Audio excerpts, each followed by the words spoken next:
Olá pessoal, este é mais um ShoujoCast e eu estou aqui primeiramente para comentar o episódio 6 de Watashi no Shawase na Kekkon, que vai ao ar na Netflix, né? Então ele passou na segunda-feira, eu assisti na terça, mas eu não tive como gravar o programa antes, então acabou empurrando para domingo como das duas últimas vezes, desde que eu voltei para casa, né?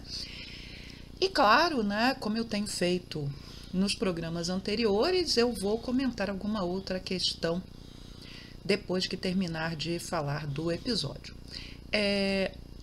Para quem não sabe, né, porque eu sei que eu não tenho informado isso nos últimos programas, eu tenho uma playlist inteira comentando a série Watashi no Shawase na Kekkon, que começou em livro e que depois virou mangá, e que virou mangá e também virou filme live action e animação. Então, uma série de grande sucesso no Japão, ela já foi, né? Já teve vendagens muito mais altas, já esteve muito mais em evidência, foi um grande hit mesmo, um grande sucesso, mas a animação, né, mostra que ela se mantém viva e interessante, né? Não somente para os japoneses, como fora, né, do Japão também. Então, vamos lá para o nosso programa. O último episódio, ele fechou, né, o livro 4, né, de Watashi no Shawase na Kekkon, Meu Casamento Feliz, My Happy Marriage. Às vezes as pessoas me perguntam onde eu leio os livros, né? Os 3 primeiros eu baixei em uma página da internet que os tinha lá em inglês, e depois essa página não funcionou mais para mim. Então eu tenho comprado, né, os livros no Amazon, né, em inglês.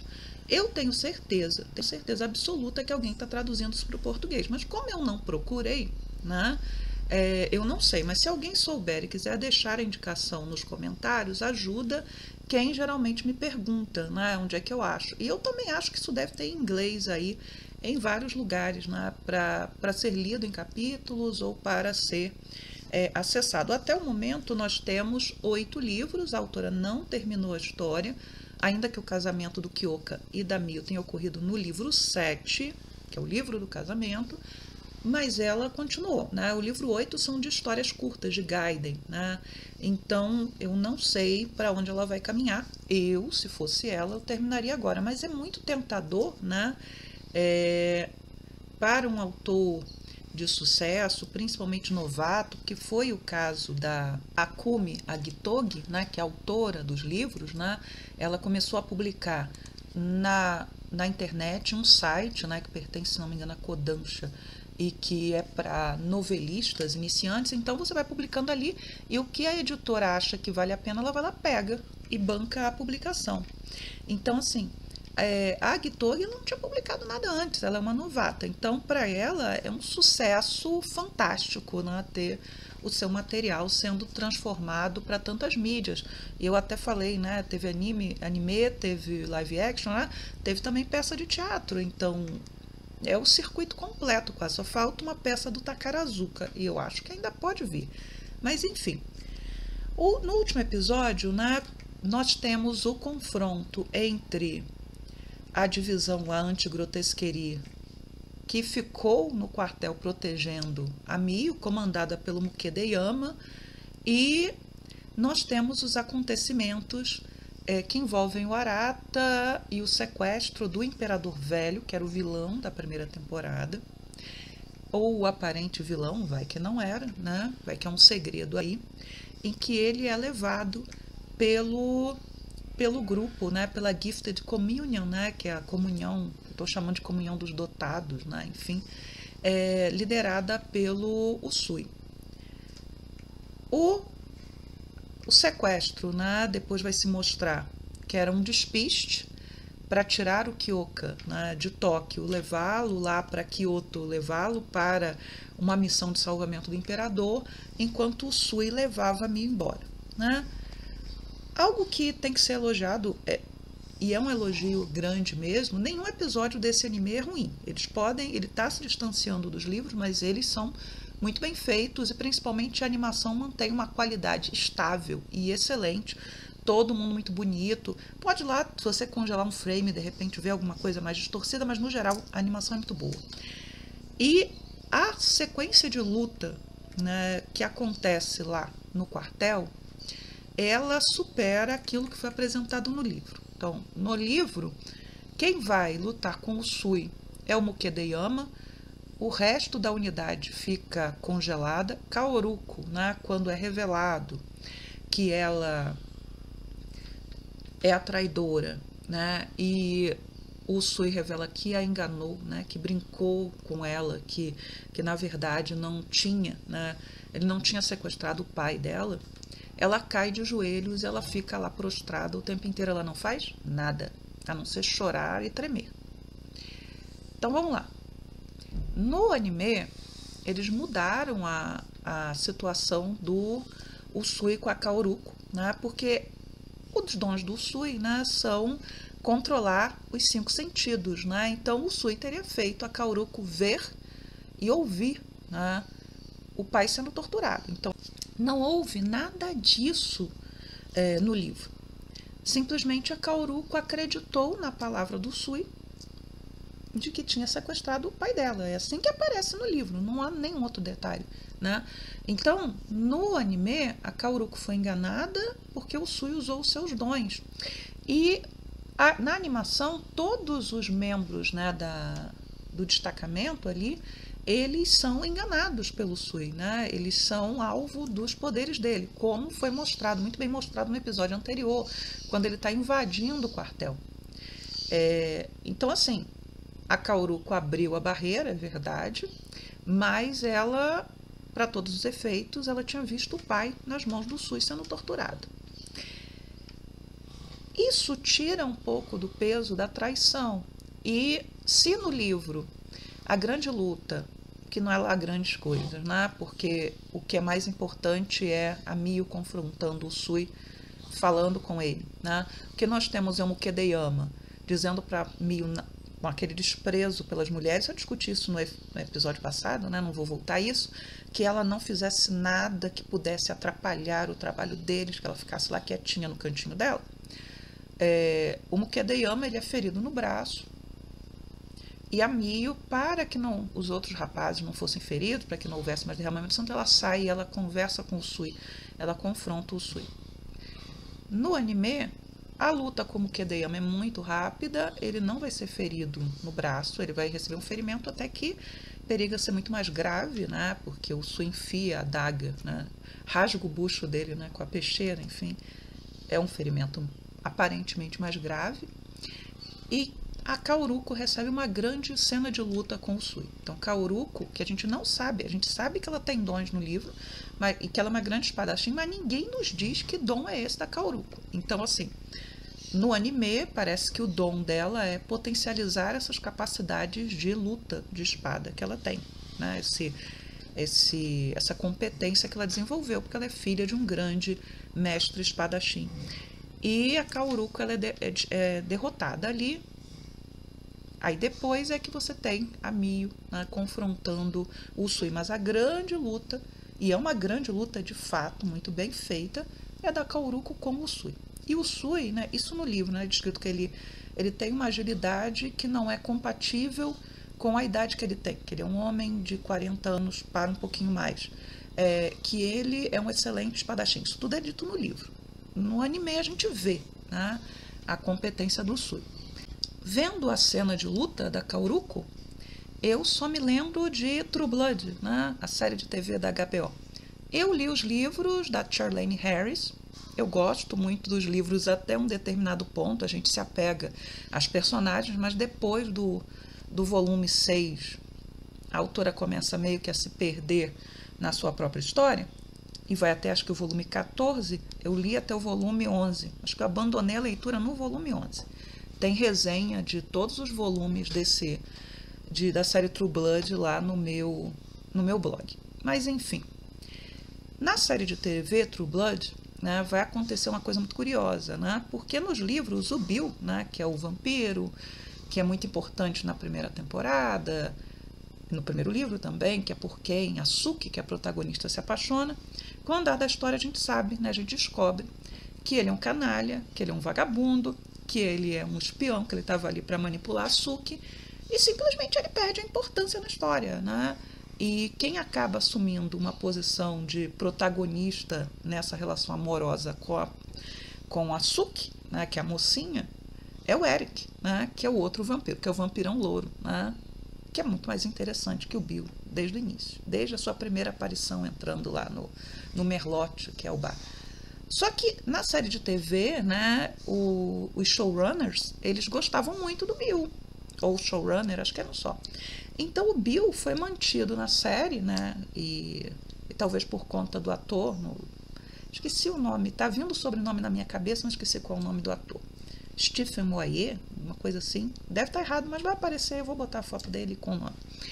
Ele era visto como fundamental para a história. Então, assim, dentre as tantas mudanças que a HBO fez, né, algumas boas, como manter o Lafayette vivo, e outras muito ruins, né, houve essa, né, de dar uma importância, uma relevância e um protagonismo ao Bill que ele não tinha dentro da série como um todo. Então, assim, vendo os episódios do Watashi no Shawasena com a Kaoruko, fica parecendo que é muito isso, né? Gostam da Kaoruko, precisam de uma outra personagem feminina ali importante, meio que fazendo um contraponto com a Miyu, né? Tiram da Kaoruko boa parte das angústias dela, de não ser tão feminina e de ver a Miyu como o modelo de feminilidade que agrada ao Kyoka e por isso, né, ela teria sido rejeitada, de por outro lado não ser homem e por isso ser humilhada e ser espizinhada pelos seus colegas, não ter o seu valor reconhecido.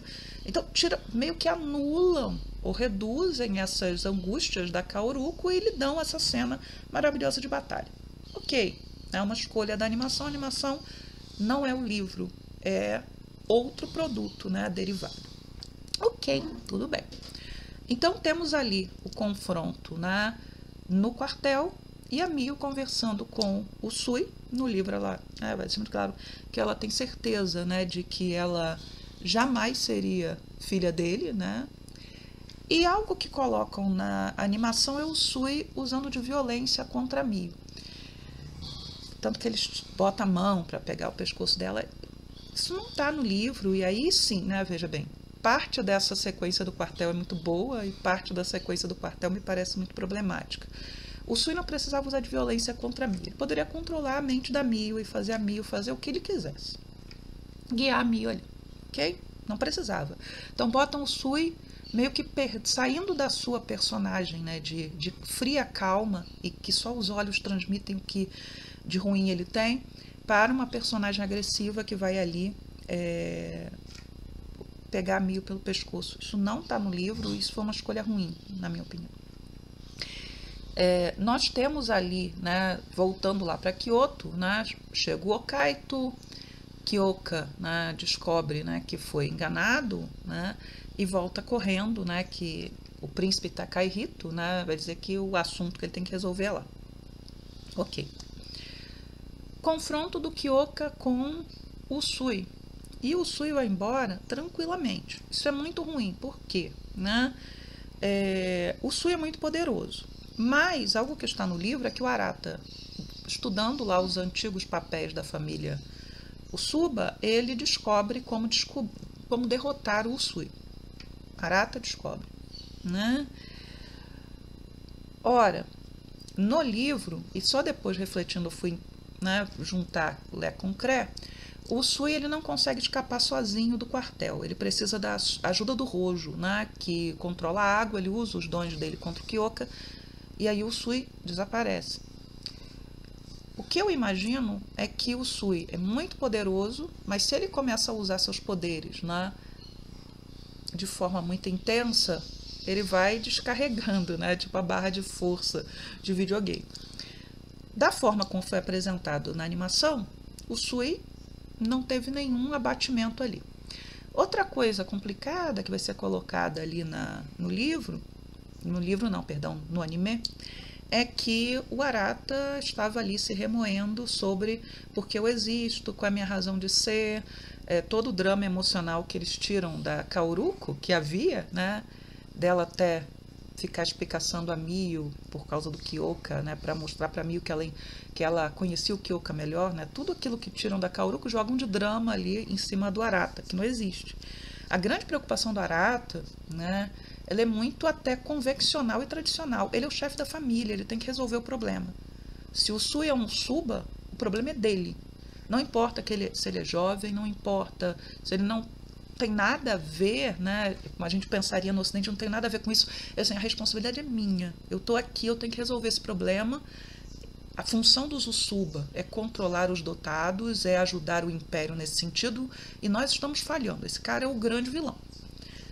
No anime, colocam o Arata lamentando a sua infância vazia, infeliz, isolada, só lá com seu velho avô, e que ele deveria se casar com a Mio.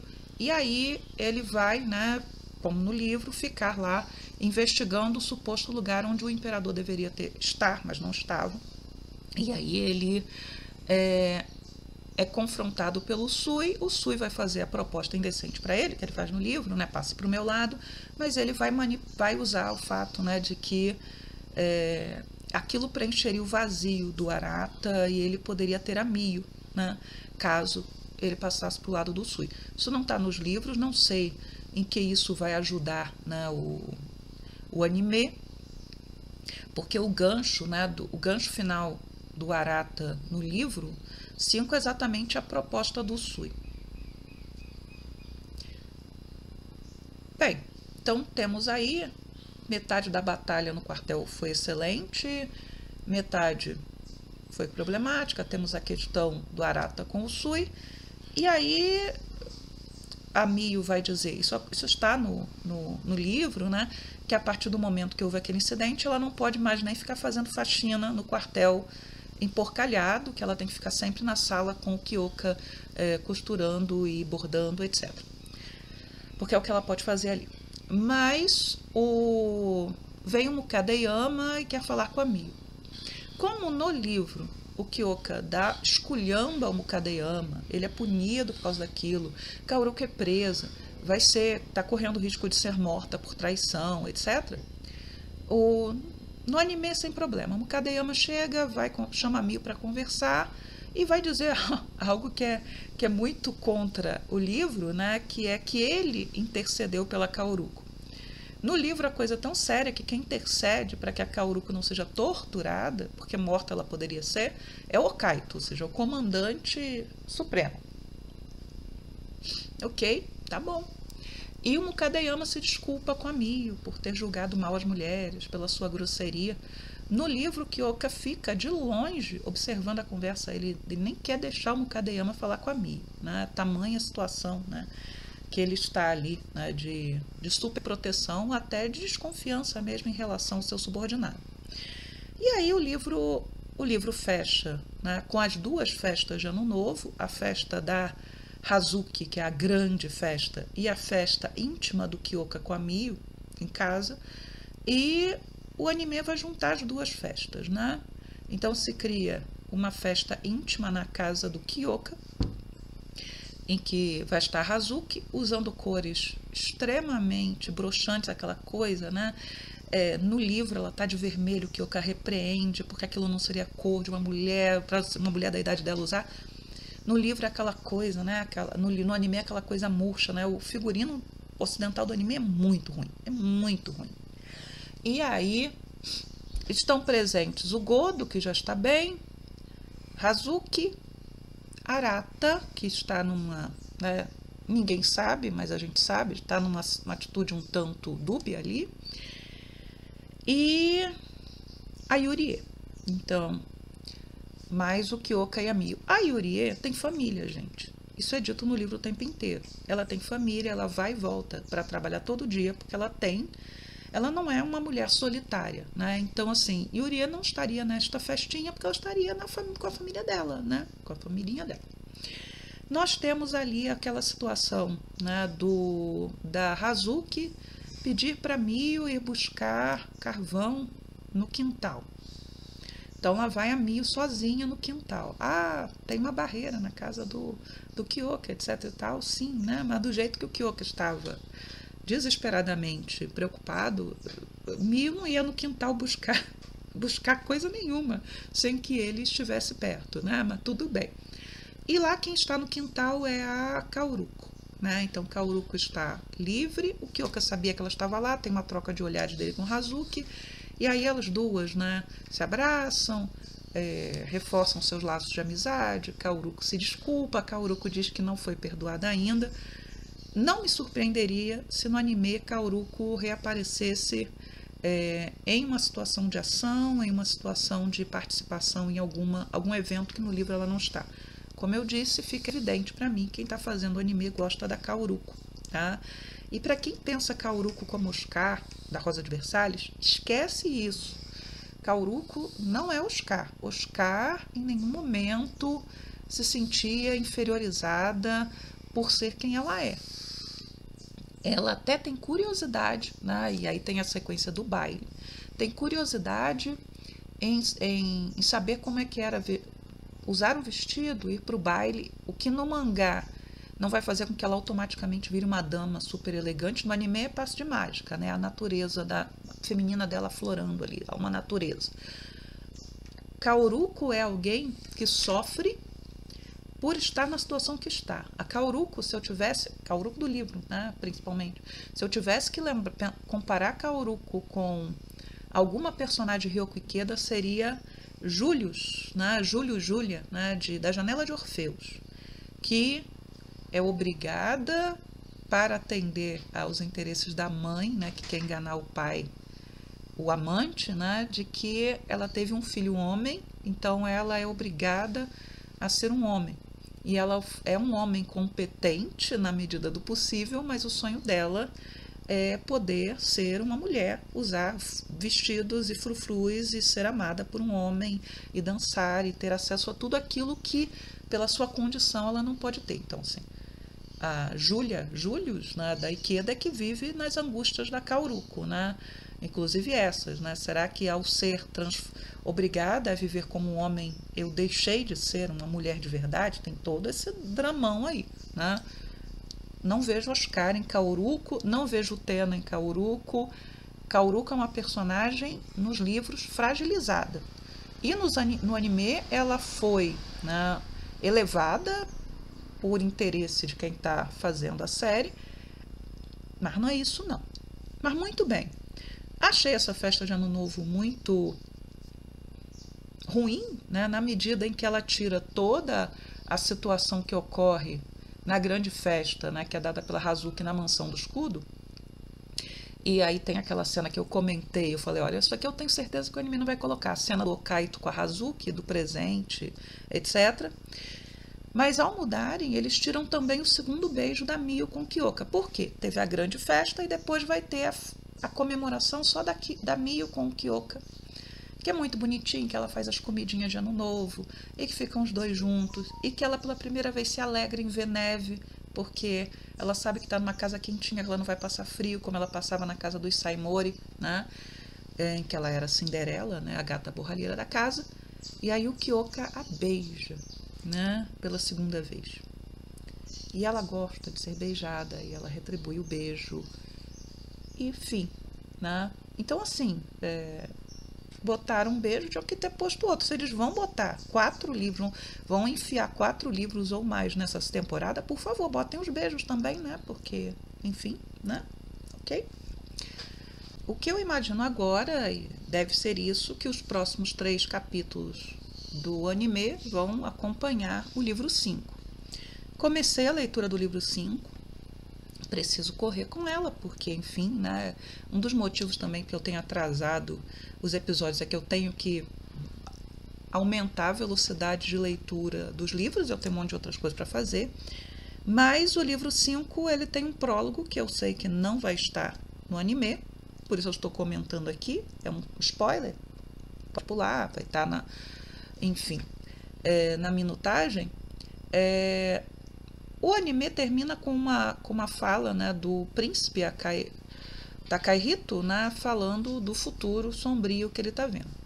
O prólogo é o Takahito conversando com o Kaito e com outro oficial da casa imperial, que ele já trocou, que é alguém da geração dele, que é alguém com quem ele se dá bem, né? Ele até vai se dizer que só falta trocar 2, né, desses conselheiros mais íntimos do imperador, né? Os outros dois velhos ele vai se livrar.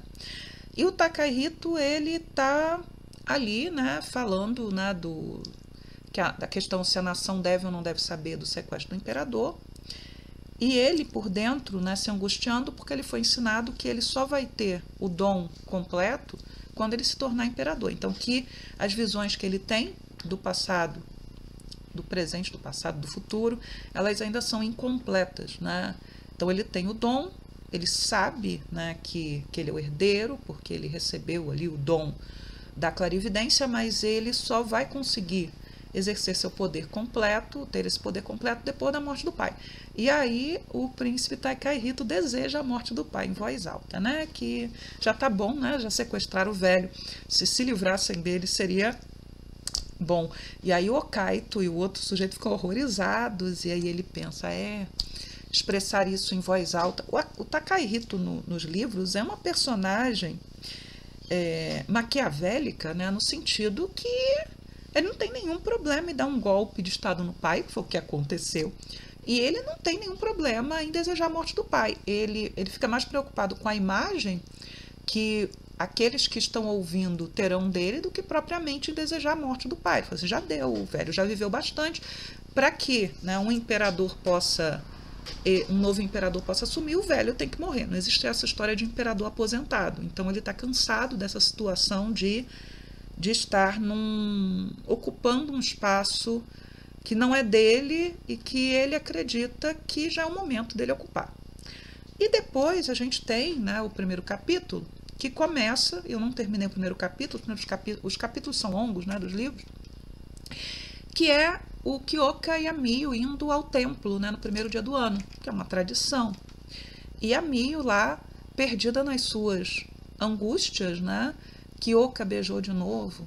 Um beijo é tão importante para mim, para ele não parece tão importante. Ela começa meio que a, né, imaginar quantas mulheres o Kyoka beijou. Né? Ela sabe que ele não beijou a Kaoruko. Ela confia no que ele lhe disse. Mas quantas mulheres o Kyoka beijou? Qual tipo de experiência o Kyoka tem? Né? Porque, embora o anime não vá entrar nessas questões, duvido. E mesmo o livro seja leve, o livro ele é muito enfático em apresentar, né, o despertar do desejo na Mio, em apresentar a forma como Mio, né, é insegura em relação à sua inexperiência e à possível experiência do Kyoka. O livro, né, deixa muito evidente, isso lá no livro 3, né, que certamente Kyoka teve outras experiências amorosas / sexuais na vida dele. Né? Tanto que ele vai cair a ficha, né, de por que a Mio se sentiu tão insegura, né, de estar dormindo no mesmo quarto que ele. Então, tudo isso está, né, ali. Não sei como é que a autora vai desenvolver essas temáticas, né, mais íntimas nos livros. Não fui pegar spoilers, mas eu acho que grande coisa não vai ser mostrada. Mas a Mio tem essas angústias, né? E o Kyoka, no livro 4, tem as angústias dele, né? Será que Mio me ama? Eu amo. E amar é uma fraqueza, e será que a Mio me ama? Então, tudo isso está ali envolvido. Então, assim, sobre, né, o episódio e os livros, é isso que eu tenho que dizer agora, né? Vamos ver como é que vai ser o episódio de amanhã, né? O episódio 7, né? Como é que ele vai andar. Eu torço para que eles não façam grande drama em relação ao Arata, para que o Arata engane o Usui. Mas é muito preocupante para mim, né, não se ter sinalizado que o Usui, as fraquezas do Usui, né, porque o livro já começa a sugerir, né, por onde deve caminhar essa situação, né, da derrota do Usui, ou pelo menos do enfraquecimento dele para que ele seja derrotado talvez pela Mio usando o seu poder. Né. Vamos ver. Quando eu estava gravando o episódio na semana passada, chegou o meu exemplar de Anatoly Story, Red River, né? Red River é exatamente parte do nome, né? Em japonês, né? Meu marido falou, isso parece mais nome de filme de faroeste americano, né? Eu acho que eu cortei do episódio passado, porque eu lembro de ter gravado, aí quando eu fui editar, não achei essa parte. Porque eu falo o seguinte, Anatólia Story é um dos meus mangás favoritos, né, de todos os tempos. Favorito. Eu colecionei os 28 volumes e agora a Vi está lançando uma edição 3 em 1. E eu até comentei, não sei se no ShoujoCast e no blog, mas no blog com certeza, de que eu iria comprar o primeiro volume. Meu marido me deu de presente, aniversário, enfim. Eu ia comprar o primeiro volume para ver se a Viz tinha feito alguma alteração na primeira tradução, que era marcada por algumas censuras. Eu não posso ler de outra forma, a não ser isso, né? Mas assim, basicamente eles fizeram o que a JBC fez com Fruits Basket, que me fez não comprar Fruits Basket, né? Eles não fizeram tradução nova, não fizeram revisão da tradução / adaptação que censurava, né, coisas, era deliberado. A qualidade do papel é inferior a dos volumes individuais, né? Aqui é 3 em 1. Então, assim, foi decepcionante, embora eu já suspeitasse que era desse jeito, pegar o volume e ver, né, que a censura que aparece nesse primeiro volume, ela está no volume 2, né, que é quando aparece, vou botar aqui na tela, vai aparecer, né, provavelmente eu vou sumir, vai estar aparecendo, que há um quadrinho, né, para quem não conhece Red River, estou eu aqui falando, né, de Anatólia Story, sem dar uma introdução para quem não conheça. Anatólia Story começou lá em 1995 e eu vou fazer um programa só sobre Anatólia Story, né? Até porque reler ali o início me deixou, né, muito feliz, né? Assim, não por não perceber, eu percebo os problemas que a série tem, que o mangá tem, principalmente percebo ainda mais depois de uma entrevista da autora que eu li, mas é um mangá que eu guardo no meu coração e que ele é muito bom, mesmo tendo esses pontos complicados. Nós temos uma menina, né, que é a Yuki. Yuki é uma adolescente japonesa comum, né? Excelente filha, boa estudante, acabou de passar para o colegial na escola que ela desejava, está sendo celebrada pela família, ela tem pai, mãe amorosa, ela tem 3 irmãs, ela é irmã do meio, ela tem um namoradinho, ela começa o mangá ela recebendo seu primeiro beijo desse namoradinho, mas ela começa a ver coisas estranhas, né? Quando ela está perto de água, até mãos que tentam puxá-la, né, para dentro de um copo, para dentro de um aquário, para dentro da banheira, até que ela é puxada para dentro de uma pocinha. O primeiro capítulo é um capítulo de mangá de terror, porque a Tia Shinohara, que é a autora, ela é uma especialista em mangás de terror, em mangás shoujo de terror. Então, o primeiro capítulo é essa questão, né, essa tensão em torno da menina que está vendo coisas que ninguém vê e já quase se afogou e já quase foi, e ninguém acredita nela e fala, é porque você estudou demais, é porque você ficou muito tempo tensa, né, se preparando para o colegial, os exames do colegial, e por isso você precisa de descanso, é o estresse. Até que finalmente no capítulo 2 ela vai ser levada, né, para Anatólia, que é uma região da atual Turquia, no século XIV a.C., né? Então ela é arrastada lá para esse lugar, e quando ela sai da fonte, de uma das fontes da cidade de Hattusa, que era a capital do Império Hitita, ela não entende nada do que as pessoas falam, ela está ouvindo a língua dos hititas e ela sabe que não está em Tóquio e ela entra em pânico. Ela é uma menina de 15 anos e, de novo, assim como acontece em Nina, The Starry Bride, e eu tenho a playlist Nina, Yuki é uma menina de 15 anos, né? Ela pensa como uma adolescente, ela age como uma adolescente, e aí ela sai correndo, feito uma doida pela cidade, e os guardas da rainha dos hititas, que foi quem precisa dela para um sacrifício de sangue, querem pegá-la, né? Que ela vai ser morta, ela vai ser sacrificada para que a rainha atinja seu objetivo, que seu filho, que é o filho caçula do grande rei dos hititas, se transforme no herdeiro, ou seja, que os 4 príncipes que estão na frente dele morram, né? Basicamente é isso. E aí ela acaba trombando com um moço muito bonito, que a protege embaixo da sua capa e aproveita para tirar uma casquinha dela, porque essas questões, né, de conteúdo sexual do mangá é o típico da Shokomi da sua época. E aí ele diz que que ele não viu garota nenhuma, que ele estava ali com uma amante e que eles interromperam. Mas aí depois ela fica desesperada por conta das liberdades que ele tomou com ela e sai correndo. E esse beijo que ele lhe dá faz com que ela passe a entender a língua dos hititas. Magicamente, ela passa a entender tudo que todo mundo está falando e todo mundo passa a entendê-lo. A Yuki, né, ela é capturada. O príncipe vai criar um estratagema para salvá-la, né, de ser morta, argumentando, né, que ela não poderia ser sacrificada a nenhum deus porque ela não era mais virgem, ele tinha tirado a virgindade dela e ela fica, né? Enfim, né? Mas ela é salva, mas a rainha não precisa de uma virgem para o sacrifício, ele precisa da Yuki para o sacrifício. E esse é o ponto de partida da história. Yuki está nesse mundo estranho. Yuki, a princípio, quer voltar para sua casa, ela quer distância desse príncipe meio tarado, né, que está ali com ela, né, mas é um tarado elegante, Caio é extremamente elegante, ele é um playboy, né, enfim, no final das contas, mas ele se apaixona por ela de verdade.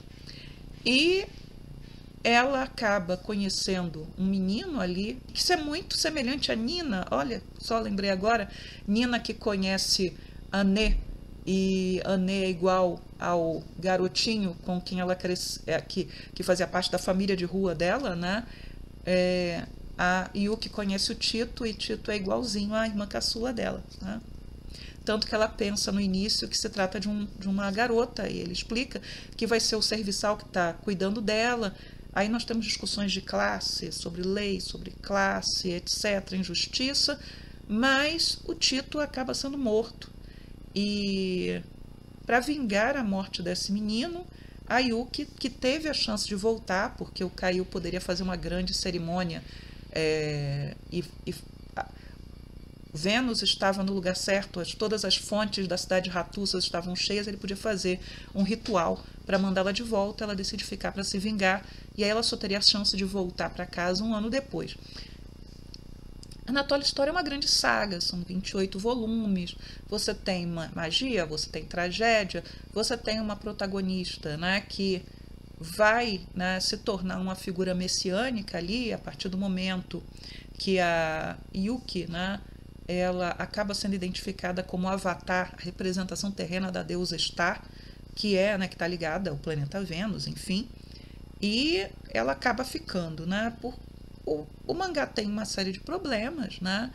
O Caio, por exemplo, é um grande sacerdote, ele tem dons, né? Ele tem poderes, ele controla o vento, mas ele só usa esse seu poder umas 3 vezes em 28 volumes. Então, há situações que ele poderia usar e resolver a situação, ele não usa, né? Então, assim, como eu falei, lendo a entrevista da Shishi Nohara, o que eu acabo pensando é o seguinte: a Shishi Nohara, ela vai dizer que quando ela fez Anatolia Story, ela não queria colocar a menina transportada no tempo, ela queria uma protagonista que fosse do lugar.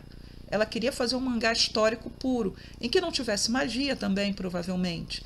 E isso, por ela estar na Shokomi, que era uma revista para meninas adolescentes, por conta de certas convenções, né, do shoujo mangá da época, e talvez por ter, né, uns editores muito obtusos, ela acabou sendo obrigada a fazer um isekai, porque era o que estava na moda. Fushigi Yugi, por exemplo, isekai, né? E tantos outros isekai que estavam no seu auge nesse momento, então ela vai acabar fazendo um isekai, colocando os elementos que ela sempre coloca em todas as suas histórias. Elementos de terror, violência. Ela é muito boa desenhando batalhas, desenhando cenas de ação. Ela é ótima para isso. Você pode não gostar do traço dela, mas ela faz muito bem. Ela é muito competente, né, nesse tipo de coisa. Mas não era o que ela queria fazer. E só foram deixar ela fazer o que ela queria fazer quando ela mudou para uma revista Josei. E aí ela vai voltar, né, de novo, né, no seu mangá, que finalmente vão deixar ela trabalhar, né, fazer aquilo que ela queria. ela vai voltar para a Turquia, mas dessa vez no século XVI, durante o Império Otomano, e ela vai contar a história, né, de uma das mulheres mais importantes da história do Império Otomano, né, que é a Hürrem, ou Roxelana, que era uma mulher que foi capturada, né, há dúvidas se ela é capturada na atual Rússia ou na atual Ucrânia, né, e foi vendida como escravizada dentro do Império Otomano e termina, né, no harém do sultão Suleiman II, que é a cara do Caio, né? São as mesmas personagens, assim, é o mesmo ator, né, que foi contratado para fazer o Suleiman II, Suleiman o Magnífico, né? E esse mangá é o Yume no Shizuku Kin no To Rikago. Esse mangá, né, é um mangá da Chie Shinohara que, curiosamente, né, foi o primeiro mangá dela que conseguiu entrar no top 10 da Oricon, né? É um mangá histórico puro. Não vai ter magia, não vai ter menina transportada no tempo, é uma mulher da sua época, uma personagem histórica fundamental e importante que vai estar sendo ali retratada naquela série. Então, assim, né, muitas vezes os editores, eles castram, né, as autoras, e os autores deve acontecer também nas revistas shonen, não deve acontecer só nas revistas shoujo, né? De poderem desenvolver determinadas ideias. Eu deixo você fazer tal história, desde que isso é própria, né? Voltando lá nos anos 1970, Ryoko Ikeda, ela recebeu o ultimato, ó, morreu o Oscar, você tem 10 semanas para terminar o seu mangá. Ou seja, a gente vê, por exemplo, na Rosa de Versalhes, o quanto a Ikeda teve que correr com acontecimentos históricos da Revolução Francesa para matar Maria Antonieta, porque ela recebeu uma ordem. Eles achavam que a audiência, né, que o público não ia querer continuar lendo a Rosa de Versalhes depois que Oscar morreu, né? Então, assim, o poder dos editores é muito grande. Agora, Anatoly Story é um mangá maravilhoso, né? Um mangá excelente, é um mangá que me arrebata, né? Eu estava ali sentada, eu falei, nossa, eu não lembrava disso, eu não lembrava daquilo ali, porque faz muitos anos que eu li os primeiros volumes. Eu até reli algumas partes do mangá, que eu gosto, né, muito, mas não tinha relido o iniciozinho, né, do mangá, né, não lembrava o quanto o primeiro capítulo era um mangá de terror, né, mais do que qualquer outra coisa, né, assim, eu não devo continuar comprando essa nova edição da Viz, ela não me oferece nada de novo, em nenhum sentido, ela é simplesmente uma republicação sem nenhum cuidado. Eu até percebi, eu fiquei até de olhar, tinha que olhar no original, né? Porque o mangá ele abre, estamos em 1995. E aí, num determinado momento, a Yuki fala, não existe magia, nós estamos no século XXI.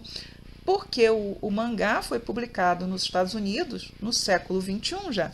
Mas aí, obviamente, né, ela deve ter falado século XX, não século XXI, não faz sentido aquilo, né? Mas é isso, eu devo fazer, sim, um programa só sobre o Anatoly Story. Vou fazer uma revisão. Não que eu acredite que Anatoly Story vai sair no Brasil, não acredito. Acredito que Nina the Starry Bride vai sair no Brasil. Anatoly Story, não, tá? Teria que ser assim, teria que ter um acontecimento.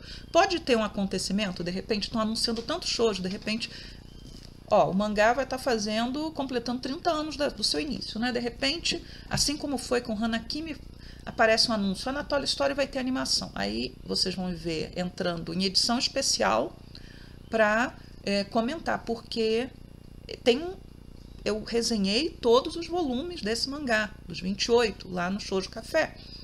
Eu tenho uma tag no blog sobre Anatoly Story. Então, assim, eu gosto muito dessa série. Eu fui ler sobre os hititas, porque a gente não estuda na escola, e não é culpa da escola, do ensino de história. Simplesmente os hititas, eles ficam meio deslocados daquilo que é considerado o centro, né, dos nossos estudos de história da antiguidade. E hoje, com a BNCC, Lavô é a professora de história, com a nova, né, Base Nacional Curricular do Ensino Básico, até povos que a gente estudava foram cortados. Você não estuda mais os persas, eles vão cair de paraquedas lá na guerra greco-pérsica. Não se estuda mais os fenícios diretamente, eles vão cair de paraquedas em algum momento em que se for falar de alfabeto, provavelmente, ou quando se for falar de guerras púnicas, aí vão aparecer os fenícios. Eu acho isso lamentável, né? Também não deveria falar dos hebreus, mas peguei o material didático da minha filha, tem lá os hebreus, porque civilização cristã ocidental, se você não fala dos hebreus, né, vai ter gente protestando na porta do Meque, né? Mas, assim, né, os hititas, eles estão meio à margem aí, né? E muita gente nem sabe que eles existem, nem sabe que eles eram o maior império ali da antiguidade, num momento em que disputaram, né, uma espécie de guerra de superpotência com os egípcios, né? E tudo isso a Shishi Nohara pesquisa muito bem, mostra muito bem no seu mangá, né? Talvez Anatoly Story, né, se fosse transformado em animação, né, teria um monte de gente dando chilique, né, porque Yuri é uma menina de 15 anos e, se não me engano, porque eu não fui checar a idade de novo, Caiu tem 23. E é pedofilia. Iam inventar uma série de situações aí extremamente anacrônicas. E é um mangá, né, com um conteúdo sexual assim bem evidente, né, bem forte para os padrões do shoujo mangá de revistas hoje, que publica online, não, de revista hoje o negócio é meio pesado, mas eu adoro esse mangá, adoro, acho ele maravilhoso em toda a sua farofada, eu acho ele ótimo, né, perfeito. Essa semana saiu, né, finalmente o teaser de Bridgerton, da temporada 4, né, que é a temporada do Benedict e da Sophie. Né? Eu gosto de Bridgerton, estou dando aula, né, de revoluções inglesas na escola, e aí quando eu falo, e vou falar de independência dos Estados Unidos, Revolução Americana, eu falo Jorge III, o rei que perdeu a América, é aquele de Bridgerton. Aí às vezes os olhinhos, né, brilham. Até achei curioso essa semana que quem foi me perguntar se a rainha Charlotte era real, né, o que acontece ali, foi um menino altamente insuspeito, né, não imaginaria aquele menino assistindo Rainha Charlotte de forma nenhuma, e o menino levanta uma pergunta, né, se era, né, então eu gosto, né, falei de Outlander, de Bridgerton, etc., eu cito, né, o que vocês podem assistir com ressalvas aqui, ali. Então saiu o teaser trailer, pequenininho, né? Parte bastidores, parte cenas, e algumas cenas são cenas que a gente reconhece do livro, né? A cena do baile, etc. Eu acho, né, a atriz, né, que estava em Harry Potter, né, a Cho Chang, eu lembro do nome dela como Cho Chang, não guardo o nome da atriz, fazendo o papel da Araminta, né, que é a madrasta da Sophie, que é a mocinha dessa temporada. Eu acho ela muito jovem, e ela caracterizada continua parecendo muito jovem, a não ser que se crie uma história, né, de que aquela mulher parece que faz bruxaria para parecer mais jovem do que ela é. Vai ficar um pouco esquisito, né? Até porque a idade das filhas dela e a idade da enteada são muito próximas da idade da atriz, né? As atrizes têm idades muito próximas aí. Estava muito bonita a menina que faz a Sophie, vestida com seu vestido de baile, mas ali já rompe com o livro, porque até com a questão da Cinderela, ela vai ao baile de máscaras usando um vestido que foi da avó, né, do conde, né? Ela é a filha bastarda de um conde, ela foi criada, né, parcialmente pela mãe, a mãe morre e a avó a leva para que o pai assuma, e o pai a assume, mas nunca assume na frente da sociedade, né? Então ela teve uma excelente educação, ela era tratada, né, como alguém que estava sobre, né, a tutela desse conde, mas quando ele morre, a madrasta a reduz à situação de Cinderela gata borralheira, né? Sendo humilhado o tempo inteiro, inclusive escondendo dela que o pai se preocupou com o futuro dela, né? Esse pai que nunca assumiu publicamente a paternidade, ele se preocupou com o futuro dela, lhe deixando um dote, coisas do gênero. A madrasta esconde tudo isso. Mas ela vai ao baile usando um vestido que seria um vestido do século XVIII, né? O vestido da avó, um vestido antigo, né? Que vai ser arrumado ali pelas criadas da casa, às escondidas, para que ela possa ir ao baile. E os sapatos da madrasta, né? E o sapato um dos sapatos da madrasta. Tanto que vai dar um problema essa história desse sapato depois, né? Ela não perde o sapatinho, fique claro. Mas assim, aí escolheram por botá-la com um vestido moda império, moda regência, que é aquilo que é a época, né, suposta época de Bridgerton. Então, assim, eu acho que deveriam ter mantido, né, ela com um vestido com grandes paniers e um vestido do século XVIII. As cenas, né, que aparecem ali já sugerem, né, a questão do vários pontos que estão no livro, mas o fato é que vai ter que se afastar muito do livro, né? Por quê? Porque a Francesca já casou e no livro 3 a Francesca está em casa, tanto que a Sophie, quando ela é contratada pela mãe, né, pela mãe dos Bridgerton, ela vai ser acompanhante, ela não é nem maid, ela não é a criada, vai ser meio que uma acompanhante das meninas, da Heloise, da Hyacinthe, da Francesca. A Francesca já está casada, e o marido da Francesca aparece rapidamente no teaser, então ela deve aparecer na série. Nós temos também, né, o casamento do Colin com a Penélope já aconteceu, e o Colin tem um papel importante nesse livro 3. O Colin é quem vai dar os melhores conselhos, né, para o Benedict, né, e todo mundo já tem sua casa própria, né, esses meninos não moram mais com a mãe, né, é até nesse livro em que ele vai falar, né, coisas horríveis sobre a Penélope que foram introduzidas lá no final da segunda temporada. Ele fala para os irmãos, ela ouve e tal. Já foi revelado quem é a Lady Whistledown, então, para mim, eu não sei como é que eles vão resolver isso, porque sem a liberdade para publicar o que ela quiser, porque a sua identidade já foi revelada, a Lady Whistledown perde sentido, né? E ela é muito importante nessa temporada porque Penélope, ela vê, né, que Sophie tem alguma coisa estranha em Sophie antes que todo mundo veja, né? Por motivos que talvez até estejam na quarta temporada, até porque é fácil até colocar isso, né, em tela, mas que vão perder um pouquinho o sentido, né, porque o Benedict conhece Sophie e 2 anos depois, Sophie, ele continua apaixonado por essa mulher que ele só viu uma vez, né? Não sei como eles vão lidar com o tempo aí nessa temporada. Eu acho que o tempo não vai ser tão grande, né? O intervalo não vai ser tão grande. E algo que eu comecei a refletir que é o seguinte, né? A Rainha Charlotte, ela tem uma importância grande na série da Netflix. Ela não tem importância nos livros, ela não é uma questão, né? Não é a Rainha Charlotte não vai ser central nos livros. Então, o que eu acho, de verdade, é que talvez essa ideia de comprimir os acontecimentos, de não colocar, por exemplo, o livro da Penélope do Colin era 10 anos depois, de não fazer isso, né, em Bridgerton, é para que a Rainha Charlotte ainda esteja viva, porque ela morre, né, a personagem histórica morre em 1818. Eu sei que Bridgerton se passa num mundo de história alternativa, eles podem mexer com essas datas sem problema, não precisam ter fidelidade a elas, não se deve cobrar isso dessa série, ela não é uma série histórica, tá?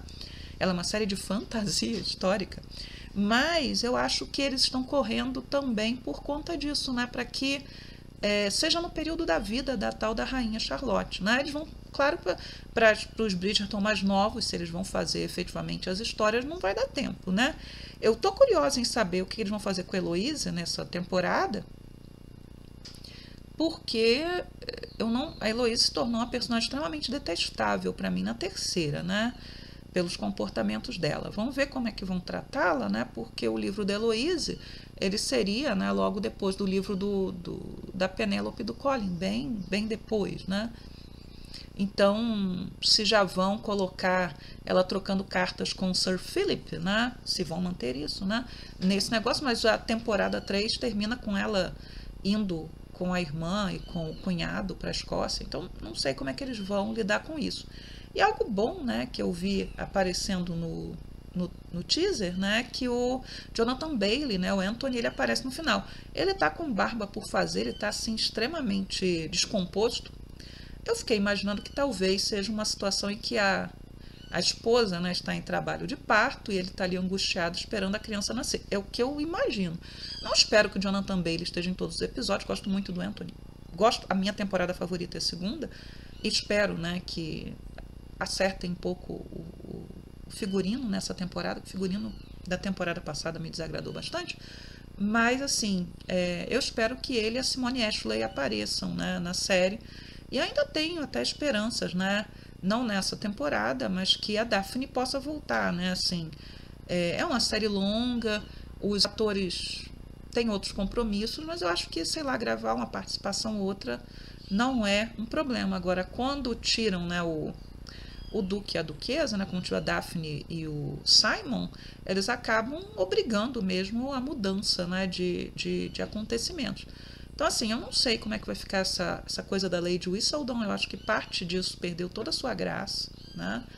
E, enfim, né? Vamos ver como é que essas coisas vão ficar. Mas é bom, né? Ver o teaser, ver que tá tudo, ou aparentemente tudo gravado, e ter uma pequena esperança de repente vai que estreia em dezembro, como foi com a primeira temporada, né? Não empurram pro ano que vem. Mas eu acho difícil, né? Porque eles têm que fazer dublagem em várias línguas e é uma série de coisas, né, a fazer antes da série estrear. Como eu tenho feito, né, em todos os programas, né, vou comentar um pouquinho sobre a questão da corrida para o Oscar, né, porque passada a tempestade em relação, né, a Emília Pérez, que eu espero que não faça com que os votantes se esqueçam, né, mas passada essa questão, tem se dado muita importância, né, a Fernanda Torres, né? E ela continua em campanha, e até o Thiago Siqueira, do Rapadura Cast, né, ele destacou, né, o quanto a Sony está empenhada em promover o filme, em promover não somente o filme para Oscar de melhor filme estrangeiro, mas promover a Fernanda Torres e promover o filme até para o Oscar principal, que é algo muitíssimo improvável, né, mas que a Sony abraçou aí a campanha, né, e a Hollywood Reporter trouxe uma matéria maravilhosa, né, com a Fernanda Torres, com fotos lindas, a capa belíssima, né, e assim, é impressionante, né, o quanto ela tem tido essa presença na imprensa norte-americana, em vários canais, e o Twitter fica me sugerindo, né, resenhas de norte-americanos, de estrangeiros, comentando a Fernanda Torres e o seu desempenho, etc. A capa da Hollywood Reporter ela é interessante, porque ela falou assim, ela já venceu, né? Porque essa exposição é muito legal para ela. E como ela é, né? Isso é evidente para quem não tem a má vontade, você não precisa gostar da pessoa, né? Mas perceber o quanto ela é inteligente, o quanto ela consegue se expressar em inglês, fazer humor, né, em uma língua que não é a sua, né? De ter um pensamento muito rápido. E isso é, né, muito importante para a comunicação. Com, né, o resultado do sindicato dos produtores, o resultado do Critics' Choice e outros, né, a Nora, pelo menos no momento, se tornou o filme favorito para melhor filme, e a protagonista de Anora, Mike Madison, se não me engano, se tornou ela a favorita para o Oscar de melhor atriz, na opinião de muita gente. Então, para muitos, agora está entre a Demi Moore e ela. E a Fernanda Torres ali, né, como uma possível terceira opção. Mas como a capa, né, da Hollywood Reporter já deixou claro, né, mesmo não sendo a vencedora do Oscar, e a Fernanda Torres não foi indicada nem ao Critics' Choice, nem ao SAG, etc., e nem podia ao SAG, né, porque é o sindicato dos artistas dos Estados Unidos, ela venceu, né, porque ela colocou em evidência, né, a importância do filme, a sua importância como atriz, a importância da Fernanda Montenegro, de sua mãe, né? Então é muito legal, né, ver as entrevistas dela, os fragmentos que chegam para a gente. Essa semana, né, eu não sei quem é a pessoa, né, que circulou uma postagem lá no Facebook, até tirei o nome da criatura, elogiando a Fernanda Torres por ter tido a coragem de dizer que os Estados Unidos patrocinaram, né, as ditaduras latino-americanas, né, durante a Guerra Fria. Isso é um fato histórico, isso não é uma questão em disputa, tá? E que a Fernanda Torres não tinha feito como, aí ele cita lá um prêmio Nobel turco de literatura, que para agradar o Ocidente teria admitido o genocídio armênio. Gente, eu raras vezes li uma estupidez tão grande, né? Porque o que a pessoa está dizendo, no final das contas, a não ser que eu tenha perdido qualquer capacidade de interpretação de texto, é que admitir o genocídio armênio, que é outro fato histórico, né, que entre sim, mais efetivamente, né, porque houve situações anteriores, entre 1914, né, e até 1916, 17, o governo turco-otomano promoveu o massacre, né, da população armênia, né, que era provocando pelo menos a morte de 1 milhão de pessoas para mais, e provocando uma diáspora dos armênios. E os armênios foram a maior das minorias perseguidas, porque várias outras minorias cristãs dentro do Império Otomano foram perseguidas e massacradas da mesma maneira, cristãos assírios, gregos, etc. Então, isso tudo é uma verdade, né? Tenha sido admitido para agradar o Ocidente. Na verdade, sim, um autor turco que queira voltar para casa tranquilamente, viver no seu país, admitir isso é um ato de coragem na medida que a Turquia, país, não aceita, né, admitir que foi feito um genocídio. Eles defendem, entre outras coisas, que aconteceu uma guerra civil durante a Primeira Guerra Mundial e que essa guerra civil gerou, né, o extermínio de população armênia. Então, que a culpa seria parcialmente dos armênios. E quando a gente fala em genocídio, a gente está sempre falando de algo que somente o Estado pode promover, porque o Estado vai mobilizar suas forças com o intuito de eliminar um determinado segmento étnico, religioso, etc., da sua população. Então, o Estado tem que mobilizar suas forças para que aquilo aconteça. Tá? Um genocídio clássico, claro. Não estou falando do que tivemos no Brasil com o caso da Covid, tá? Que também poderia ser qualificado, mas no seu clássico é isso. Só o Estado pode promover, porque o Estado tem forças para fazer isso. Não é simplesmente uma milícia atacando o lugar. É o exército, o poder público se omitindo, milícias que agem com a permissão do Estado e por aí vai. Então, assim, a Fernanda Torres falar o óbvio histórico pode surpreender aqueles que não têm conhecimento da história mundial e é notório, né? Se você quiser procurar, você vai achar. É notório que a educação, né, o ensino de história nos Estados Unidos, e não somente lá, muitas vezes negligencia determinados tópicos e negligencia principalmente a história que não é a história do país, né? Diretamente, né? Você estuda muito bem a história do seu país, mas não estuda muito a história do mundo. O nosso ensino de história aqui no Brasil, ele é deficiente em certos aspectos, e aí geralmente, não se olha para a África, não se olha para os povos originários da América, mas a gente estuda a história do Brasil e a história do mundo. E eu sei disso porque eu sou professora de história. E eu dou aula no colégio que volta e meia recebe alunos estrangeiros. E em 2023, por exemplo, eu recebi um aluno muito bom, menino muito bom aluno argentino, e aí uma aula ele perguntou o que a gente estuda ao longo dos anos, né? Ele queria que eu explicasse para ele. E aí ele falou, não, isso a gente não estuda não, a gente estuda a história da Argentina todo ano.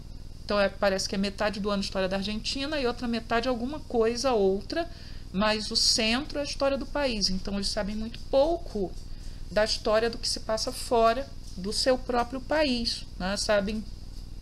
Então, assim, né, essas deficiências são realidade. No caso do Brasil, o que acontece, né, quando alguém sai da escola e não sabe, né, que houve uma ditadura civil-militar ou que os Estados Unidos patrocinaram ativamente golpes de Estado na América Latina, é ou porque o professor deliberadamente não ensinou. E aí, se você tem um livro didático de história, estaria no seu livro didático, mesmo que não fosse o melhor de todos, então você não lê o seu livro didático. Ou seria um caso outro, né, de não deu para chegar lá, que pode acontecer, tá? Às vezes você tem poucas aulas, tem muito feriado criado pela própria instituição, e aí quando chega lá no final da matéria, né, e o final do século XX, segunda metade do século XX é meio final da matéria, as pessoas têm que correr, né? E aí a coisa pode degringolar. Então a Fernanda Torres, ela não está falando nada de surpreendente, a não ser para quem não teve um ensino de história mínimo, né? Mínimo. Não estou nem falando de detalhe, não estou nem falando de saber dos hititas, não, tá? Estou falando disso, não. Estou falando de coisas que são meio básicas, tá? Agora, o genocídio armênio, por exemplo, vocês querem, né? Minha experiência, eu tive uma aluna há mais de uma década, chamada Ariadne, e uma vez na sala de aula ela me perguntou sobre o genocídio armênio, e eu não sabia o que era o genocídio armênio. Então eu já tinha passado pela graduação, pelo mestrado, terminado o doutorado, eu não sabia. E aí eu falei, não sei do que se trata, vou pesquisar. E aí eu fui procurar sobre o genocídio armênio. E aí na outra aula eu expliquei para ela.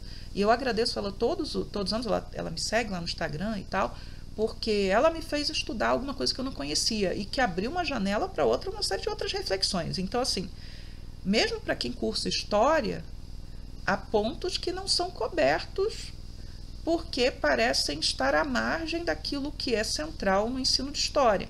Então, assim, mas não saber sobre ditadura civil-militar ou sobre o patrocínio americano é muito mais uma opção do que propriamente algo... eu não sei sobre o genocídio armênio, eu não sei detalhes sobre o processo de independência das nações africanas, eu não sei em detalhes sobre, sei lá, né, Japão antes da Revolução Meiji, eu nem sei o que é a Revolução Meiji, isso é uma outra... Mas há coisas que a gente estuda com frequência e sempre, assim, Revolução Francesa. Você vai estudar a Revolução Francesa, você vai, tá? Em algum momento você vai estudar Egito. O Egito também é tema obrigatório, né, no final das contas. Mas havia, né, quando eu estava na graduação, que eu tive que visitar uma escola, que depois eu até dei aula nessa escola, né, na minha cidade natal, eu assisti aulas, né, do Ensino Fundamental 2 e conversei com alguns alunos, os alunos falaram, eu fui aluno dessa professora, todo ano ela fala de Egito. Então, assim, houve um momento, isso raramente vai acontecer hoje, né, em que não se tinha muito controle sobre o que o professor estava dando em sala de aula. Né? Isso é lamentável, isso raramente vai acontecer hoje. Então, se o professor decidisse, ou a professora, que não ia falar, sei lá, de Império Bizantino, porque eu já vi o relato de um professor, isso até bem recente, dizendo, meus alunos da periferia não precisam saber disso, talvez sim você fique com grandes buracos aí na sua cabeça, entende? Isso não é muito comum hoje. As escolas normalmente têm mais controle, a rede tem mais controle. Agora, esse tipo de coisa pode acontecer. Agora, admitir o genocídio armênio não é se curvar ao Ocidente, tá? Por favor.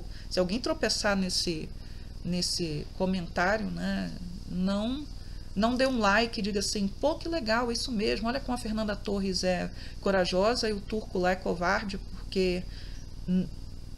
Por favor. Aliás, me estendi muito sobre isso. Para terminar com questões deprimentes, né? Porque se eu me deprimir, vocês vão se deprimir também. Vamos lá. Stonewall, né, é um dos marcos, né, do movimento de direitos, né, das pessoas LGBTQIAPN+, né? Mas principalmente, né, na época, né, o que se falava dos direitos dos gays, né, do G dessa sigla. Aconteceu em 1969, foram uma série de protestos em Nova York contra as batidas que eram frequentes, feitas pela polícia, em lugares onde, né, pessoas, né, LGBT se encontravam, se reuniam, né, e interagiam. E aí, né, ao invés de aceitar esse ataque, né, você teve resistência e, pela primeira vez, você teve uma visibilidade grande, né, não da questão, né, da violência policial somente, mas de que essas pessoas, elas resistiam e elas tinham direitos, né, e que esses direitos deveriam ser respeitados. Foi o início de uma caminhada, tá, de uma caminhada pública, tá, mas é um momento marco, né, da luta pelos direitos. Ok. Com o novo, né, com o governo Trump, né, o governo Trump ele vai agir no intuito, né, de eliminar principalmente as pessoas trans. Então, houve uma ordem, né, de qualquer referência às pessoas trans que houvesse em páginas do governo federal fossem tiradas, né? E essas, né, referências, elas vão desaparecer, por exemplo, das páginas do National Park Service, que é uma agência governamental que cuida dos parques federais e também dos monumentos históricos. Então, a página que fala sobre Stonewall vai apagar, né, o fato, né, de algumas ativistas, né, de alguns dos que participaram lá, né, que eram ativistas, mulheres trans, como a Marsha P. Johnson e a Silvia Rivera, né, que foram lideranças nesse movimento, vai sumir das páginas delas, né, que elas eram mulheres trans.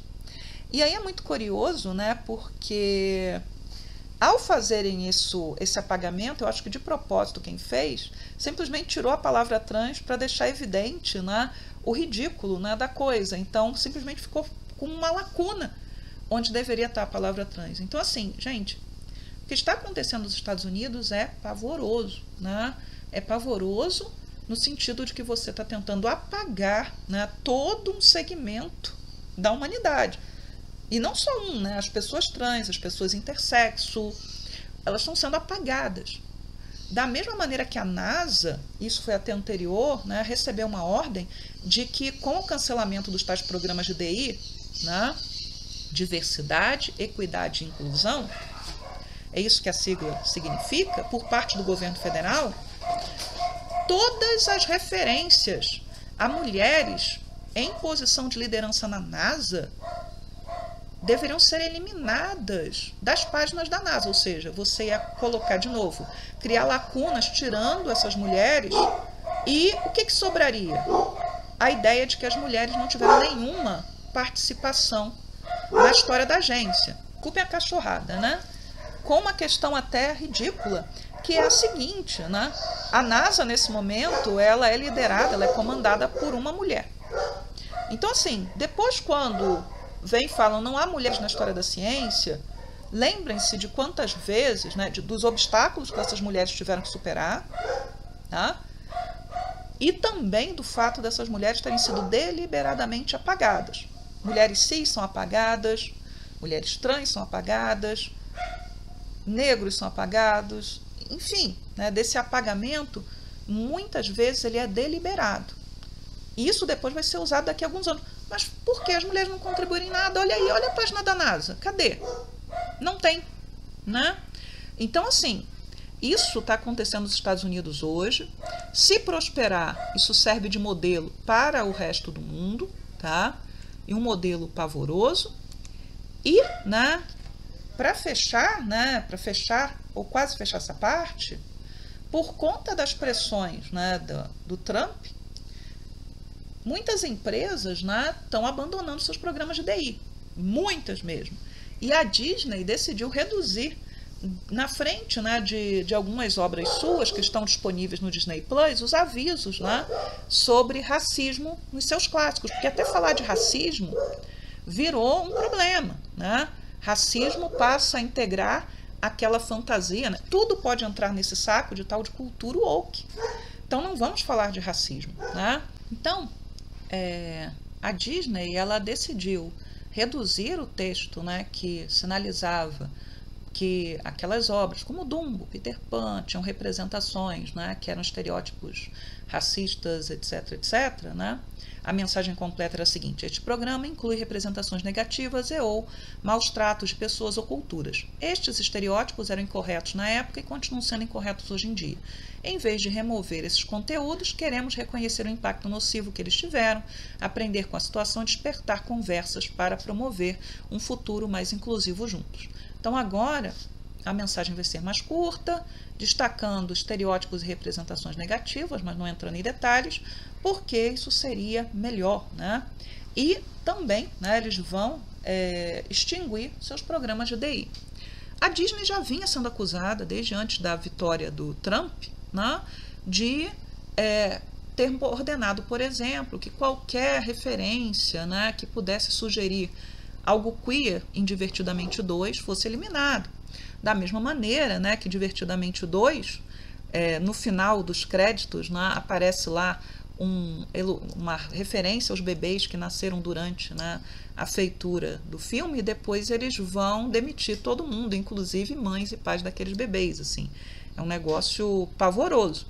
Mas as empresas estão se comprometendo com isso a tal ponto de tomarem atitudes que são absurdas. Então, por exemplo, o Google Agenda nos Estados Unidos, isso deve se estender para todo mundo, removeu as datas ligadas à diversidade, tá? E argumentando, né, que havia um gasto muito grande, né, de recursos eu acho de memória, sei lá, né, para colocar ali. E alguém está pensando, em relação aos LGBT, tá tudo bem, esse pessoal está tendo, né? Tá aparecendo demais esse pessoal, e aí usam aqueles termos absurdos, identitário, né? Serve para dividir, mas veja só o que foi saído.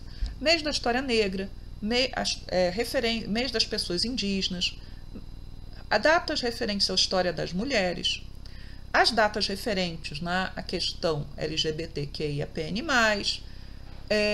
datas referentes à herança judaica, inclusive o dia do Holocausto, atenção para isso, e datas referentes à questão da herança hispânica. Então, assim, não há nada mais identitário do que o homem branco, cis, hétero, rico, e aqueles que acham, né, que vão estar junto com essas pessoas no mesmo barquinho, podem estar nesse momento.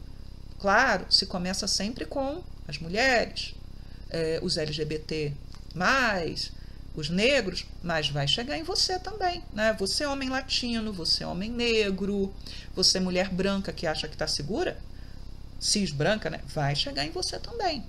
Isso aí é um programa, né? E é um programa perverso. E assim, dentro dessa ideia, né, do se eu me deprimo, vocês se deprimem também, eu deixo agora, vai entrar, depois eu vou voltar para fechar o programa, um vídeo muito bom da Margaret Atwood, né, que é a autora do Conto da Aia, dizendo umas verdades. É curtinho, 1 minuto e 7 segundos. Não deixem de assistir porque vale muito a pena, ok?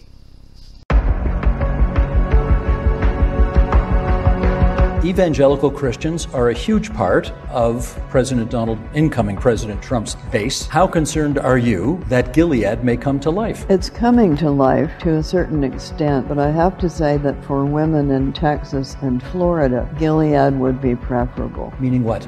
Meaning you get 3 square meals a day and excellent medical care. So what's happening in those states is that people are being forced to have children that they cannot afford. They're not getting prenatal care. They're not getting postnatal care. And OB-GYNs are leaving those states in droves because of the laws that they've put in. And women are being forced to carry around dead babies inside them. So Gilead would never do that. They value babies and they value women who can have babies. What's happening in those states is that they're killing women who can have babies. We have heard some horror stories on the news. There's no question about that. Yeah, so not Gilead all you wish, but at least you got 3 squares, some clothing, a roof over your head, and excellent medical care. É isso, pessoal. Chegamos ao final do ShojoCast. Nem sei com quanto tempo ficou esse programa, né? Houve várias interrupções, cachorro, etc. Eu vou ter que fazer uma edição, muita edição, né? E depois ainda colocar imagem, etc. Mas vai sair hoje, né? Vai sair à noite esse programa,